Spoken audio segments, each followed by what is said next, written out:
ملک باندې رحم وکړي چې د چا څه عیني ذمه داري د هغې پورې خپل ځان محدود کړي.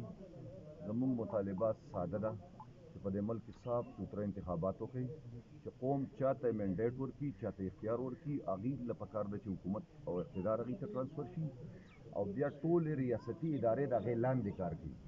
دنیا ګوره بنګلادیش زموږ نه ایډوانس لندن د افغانستان اکانومي زموږ نه سټیبل ده او چې کوم ځای کې دا غیر ضروري مداخلتونه دي نو هلته هغه ریاستونه او هغه ملکونه چې دي هغه اوس هم په پسماندګۍ کې دي او دنیا نه وروسته پاتې شوي دي. او بیا زه د پاکستان غیرتمند ولس او خاص کر ځوانان چې هغې شعور بیدار شوی دی، هغه نور د ظلم د نظام ته قطعا نه دي تیار.